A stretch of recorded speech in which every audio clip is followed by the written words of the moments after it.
না মা, আইজো লাভ হইল না গো। সারাদিন বাজারে ধান লইয়া বইসা থাকলাম, কিন্তু ভালা দাম কেউ দিল না। ব্যাপারীরা কইতাছে বাজারে ধানের দাম নাকি পইরা গেছে, তাই অল্প দামেই বেইছে দিয়াইলাম গো মা। ওরে সিধু, জানি না রে বাপ, আমাগো দুঃখ কবে খুঁজবো। তোর এই কষ্ট ভরা মুখটা দেখলে আমার আমার যে বুকটা ফাইটটা সাইডে। আমি তোরে একটু সাহায্য করবো, এইটাও তো সম্ভব না। আমি যে বুড়ি মানুষ, আমি খুব অসহায় রে বাবা। আরে মা, দুঃখ কইরা আর কি লাভ কও? ধান বেইছে যে কয়টা ঢেকা পাইছি, তাতেই কষ্ট কইরা দুই মাই পুতে মিলা চলমু। তুমি তো কও মা, গরিবের কপালে সুখ লেখা থাকে না, কও তো তুমি এগুলান। সুখ তো বহু দূরের কথা, ভাতটুকুই তো মেলে না রে বাবা। এই দিকে ঘরের চাইলো সেই সইতে চললো, ঘরে চাইলো আর বেশি নাই, আর অল্প কিছুই চাইল আছে। কয়েকদিন পর আমরা কি খামো এইটা ভাই তো মাথা ঘুরতাছে। মা, তুমি চিন্তা কইরো না তত। কাইল ভোরে আবার মাঠে যামু, নতুন কইরা ধান পাকলে ওইটা কাইটা নিয়ে আসমু। বাকিটা সৃষ্টিকর্তার ওপর ভরসা কইরা চলতে হইব, বুঝলা? তুই তো আমার একমাত্র ভরসা রে সিধু। তুই আসুস বইলাই তো আমি বাইসা আছি। আরে ভাঙা ঘর, খালি হাড়ি, আমি সবই সইবার পারি, খালি তোর দুঃখই সইবার পারি না রে বাবা। মা, তুমি যদি আমার পাশে থাকো তাইলে মনে হয় আমার কোনো দুঃখ নাই। তুমি তো আমার সুখের আশ্রয় মা। আর মা, আমি বিশ্বাস করি সৃষ্টিকর্তা দয়া করলে একদিন আমাকে নিশ্চয়ই সুদিন ফিরবো গো মা।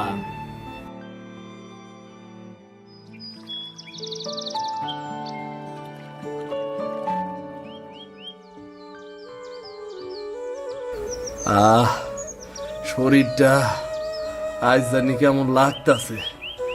যা হয় হইক, তবুও কাজ থাইকা যে কোনো ভাবে উড়ন যাইব না। এই ধান কাটা শেষ না হইলে ঘরে ভাতও জুটব না। বুড়ি মাটা শেষে না খাইয়া থাকবো।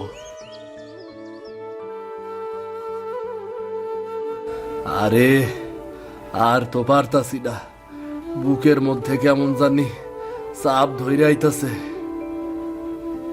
আরে কে কোথায় আছো? বাঁচাও, আমার কেমন জানি লাগতাছে, বাঁচাও। ওই মহেশ, দৌড় দে, সিধুর মনে হয় কিছু হইছে, দৌড় দে। আরে কি সিধু, কি হইল তোমার? তোমারে এমন দেখাইতাছে কেন?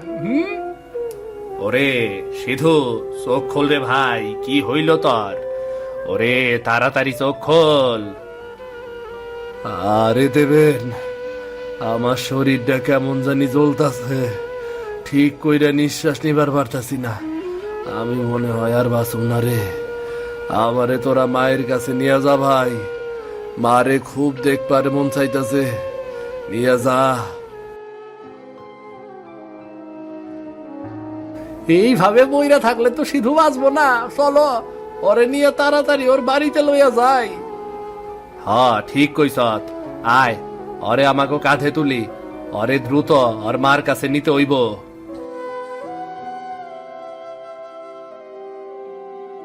আরে কি হইছে সিধুর? আরে এইভাবে লইয়া কই যাইতাছ? এখন কিছু জিজ্ঞেস করেন না, আগে রাস্তাটা খালি করেন, সিধুর অবস্থা খুব খারাপ। দেবেন রে, তাড়াতাড়ি চল, ওর বাড়ি যাওয়ার আগেই সিধুর যদি কিছু হয় তাইলে কিন্তু সর্বনাশ। চল রে চল। চুপ কর তো, ফালতু কথা কস কেন? সৃষ্টিকর্তার নাম নে, সব ঠিক হইয়া যাইব।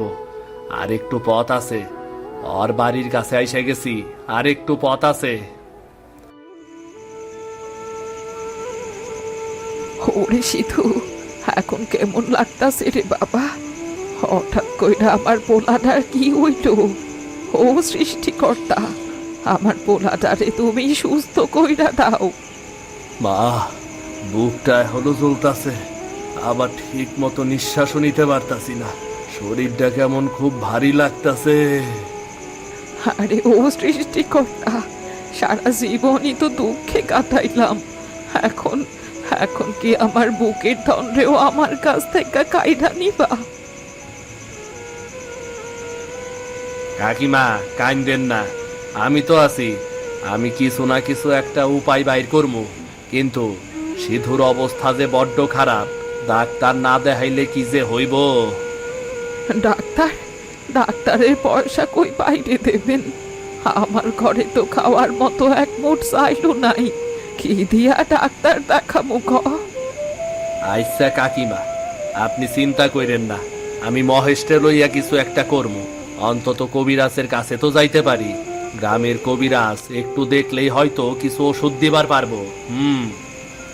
মা, তুমি কাইন্দো না, আমার কিচ্ছু হইব না। তুমি শক্ত থাকো মা। আমি কাল সকালে আবার মাঠে যামু, তোমার লাইগা চাইল লই আইবো মা। ওরে বাবা রে, তুই চুপ কইরা শুইয়া থাক। তোর তো কথা কইতেও কষ্ট হইতাছে। এখন এখন আমি কি করবো? আমি তরে ছাড়া কেমনে বাঁচমু বাপ? কাকিমা, মনটা শক্ত করেন। আজ রাতটা কোনো রকম পার করতে পারলেই কাল সকালে কবিরাজ নিয়ে আসমু।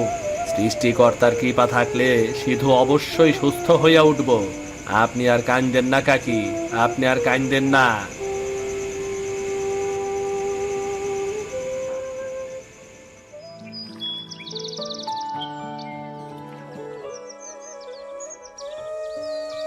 কাকিমা, ভয় কইরেন না, আমি কবিরাজ কাকারে লই আইছি। উনি সব রকম অসুখ বিসুখের ঔষধ জানেন। সিধু এইবার সুস্থ হইয়া যাইব। কবিরাজ মশাই, তাড়াতাড়ি আমার পোলাটারে একবার দেখেন। সারাটা রাত পোলাটায় ঘুমাইতে পারে নাই, ওর নিঃশ্বাস নিতেও খুব কষ্ট হইছে। বুকটা যেন ফাইটা যাইতা ছিল।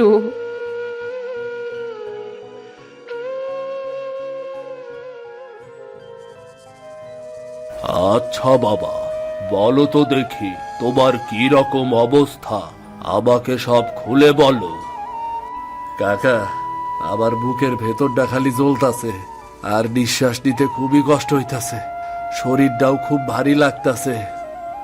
অবস্থা ভালো না, শরীরের ভেতরে দোষ খুব বেড়ে গেছে। এই রোগের প্রতিকার আমার সাধ্যের বাইরে।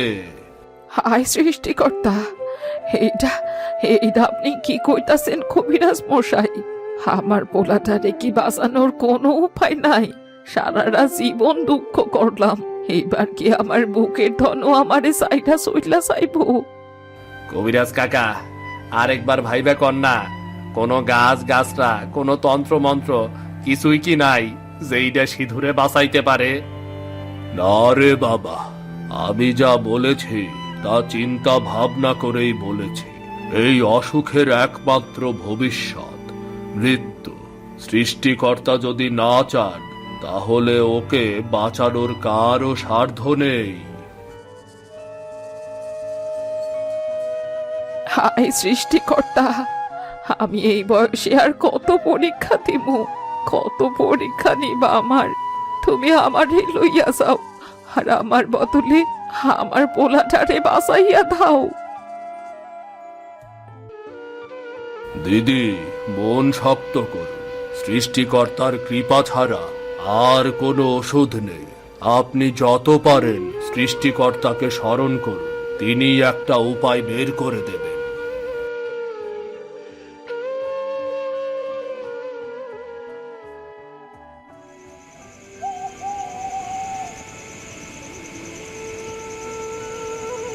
ওরে সৃষ্টিকর্তা, আমি তো সারা জীবন দুঃখ কষ্ট সইলাম। স্বামীটা মরলো, ভাঙা ঘরে থাকলাম, না খাইয়া দিন কাটাইলাম। আমার কোনো কিছুতেই কোনো দুঃখ নাই, কিন্তু কিন্তু আমার পোলাটারে যদি লইয়া যাও, আমি তবে কেমনে বাঁচুম গো? মা, তুমি আর কাইন্দো না। তোমার কান্না দেখা আমার খুব কষ্ট লাগতাছে মা। তুমি শান্ত হও। তুমি এমন করলে যে আমি মইরাও শান্তি পামু না মা। আরে, আমার নারী সেটা ধন, আমার চোখের সামনে তুই এত কষ্ট পাইতাছস, এইটা দেখা আমি কেমনে শান্তি থাকবো? আমার বুকের ধনে যদি কিছু হইয়া যায়, তাইলে আমি বাইচা থাইকা কি করব? ওরে দয়াল সৃষ্টিকর্তা, তুমি তো সবই জানো। আমি গরিব বুড়ি মানুষ, আমি অসহায়। আজকা তুমি আমার বুকের দণ্ডে বাঁচাইয়া দাও, আর আমারে তুমি লইয়া যাও সৃষ্টিকর্তা। তাও আমার সিধুটারে তুমি বাঁচাইয়া দাও। মা, সৃষ্টিকর্তারে ডাকো। কবিরাজ কাকা তো কইয়া গেল, সৃষ্টিকর্তা যদি চায় তাইলে আমি সুস্থ হমু। এইটা ছাড়া আর কোনো উপায় নাই মা, আর কোনো উপায় নাই। সৃষ্টিকর্তা গো, তুমি দয়াময়। তুমি চাইলে রোগ সারাইতেও একটু সময় লাগবো না। আমার পোনাটারে বাঁচাইয়া দাও। আমি প্রতিদিন তোমার নাম নিমু, প্রতিদিন তোমার সামনে মাথা নত কইরা থাকমু।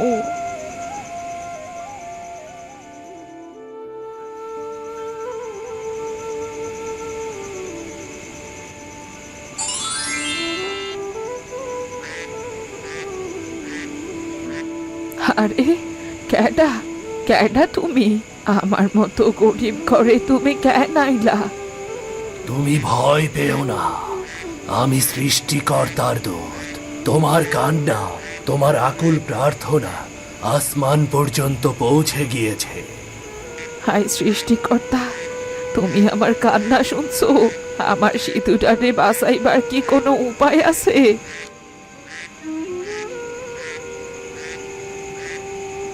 এটা কোনো সাধারণ রাজহাঁস নয়, এটা এক অলৌকিক রাজহাঁস। প্রতি সপ্তাহে একবার এটি একটি করে ডিম দেবে, আর যে সেই ডিম খাবে সে সকল রোগ থেকে মুক্তি লাভ করবে। আপনি সত্যি কইতাছেন দেবতা? এই ডিম খাইলে আমার পোলাটা সত্যি বাঁচবো? হ্যাঁ, তোমার ছেলে একদম সুস্থ হয়ে উঠবে। শুধু তাই নয়, এই রাজহাঁসের ডিম দুনিয়ার যে কারো রোগ ব্যাধি দূর করতে সক্ষম। সৃষ্টিকর্তার পক্ষ থেকে তোমাকে এই আশীর্বাদ দেওয়া হলো। তোমারে যে কি কইয়া ধন্যবাদ দিমু। তুমি আমার পোলাটারে বাঁচাইবার পথ দেখাইছো। আমি সারা জীবন এই রাজহাঁসের যত্ন করমু। মনে রেখো, এই আশীর্বাদ শুধু তোমাদের জন্য নয়, এটি তোমার গ্রামের অন্য অসহায় মানুষদেরও দুঃখ লাঘব করতে ব্যবহার করবে। তবে এর প্রকৃত মূল্য পাওয়া যাবে।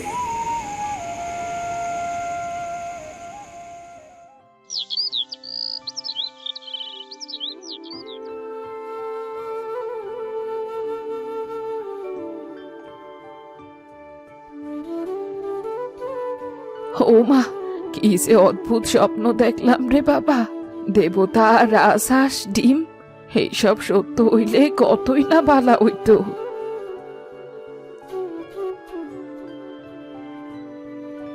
আরে, আমার স্বপ্নটা সত্যি হইছে রে। কেমনে সত্যি হইল?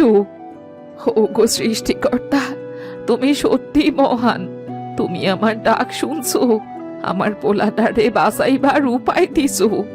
আমি তোমার এই দয়া কোনো দিন ভুলবার পারবো না। মা, কি হইছে? তুমি কার লগে কথা কইতাছ মা? ওরে বাবারে, তুই এই দিকে দেখ। সৃষ্টিকর্তার অশেষ দয়া, ঘরে এক রাজহাঁস শেষে বইসা আছে।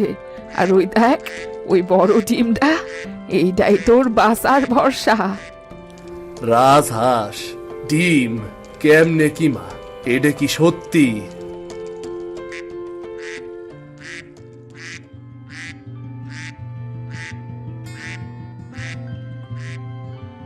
হরে সিধু হ, গত রাইতে দেবতা আমার স্বপ্নে আইছিল, আর আমারে কইছিল এই রাজহাঁস প্রতি সপ্তাহে একটা কইরা ডিম দিব, আর সে খাইবো তার শরীরের সব রোগ সারবো। মা, এইটা যদি সত্যি হয় তাইলে আমি আবার নিজের পায়ে দাঁড়াইতে পারমু, আবারও মাঠে যাইতে পারমু। হরে বাবা হ, তুই শুধু একটু অপেক্ষা কর, একটু কষ্ট কইরা উইঠা বয়। আমি এখন এই ডিমটা তোরে সিদ্ধ কইরা খাওয়ামু, তাইলে সৃষ্টিকর্তার কৃপায় তুই সুস্থ হইয়া উঠবি।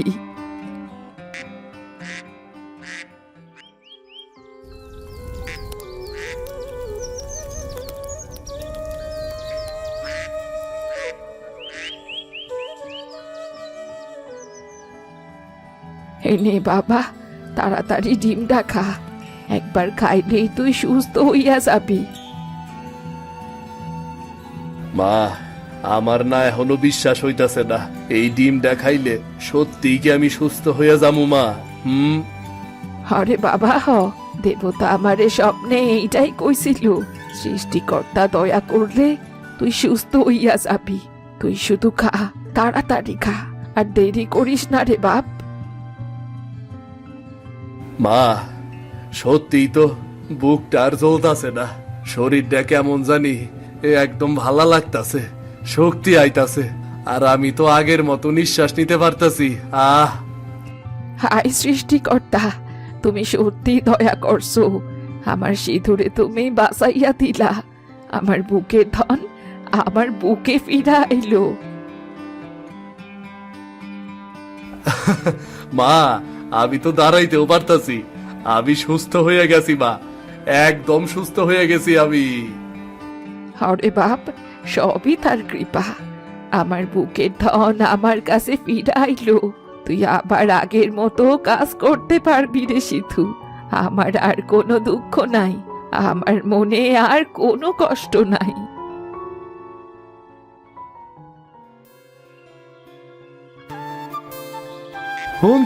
শুনছ নাকি কাকিমা, সারা গ্রামে খবর ছড়াইয়া গেছে, সবাই কইতাছে সিধু অলৌকিক ডিম খাইয়া সুস্থ হইছে, তাই অসুখ বিসুখে ভোগা লোকজন তোমাগো বাড়িতে আইতাছে গো, তোমাগো বাড়িতে আইতাছে।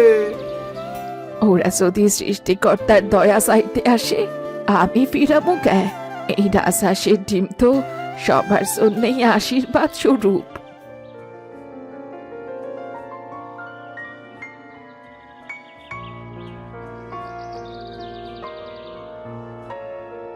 আরে দিদি, আমরা শুনেছি তোমাদের রাজহাঁসের ডিমে নাকি মানুষের রোগ সারাবার ক্ষমতা আছে।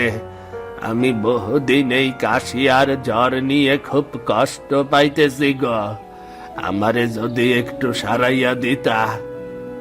আরে দাদা, তোমাকে কষ্ট দেখলে বুকটা ফাইটা যায়। তুমি একটু বসো, আমি এক্ষুনি ডিম সিদ্ধ কইরা আনতাছি।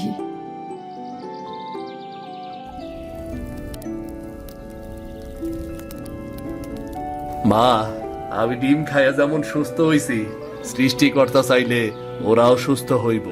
এই রাজহাঁস শুধু তো আমাগো লাইগা না, পুরা গ্রামের লাইগা, তাই না মা, তাই না? আরে বাবা তুই ঠিকই কইছস। তার এই দান আমাগো দিছে, যেন আমরা অন্যের দুঃখ দূর করবার পারি।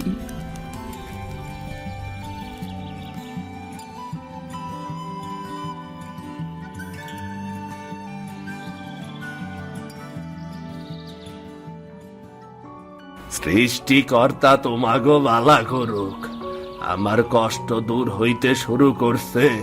তোমরা আসলেই পরম দয়ালুর দান পাইছ। সবই সৃষ্টিকর্তার কৃপা, আমরা তো খালি ভাগাভাগি কইরা দিতাছি আর কি।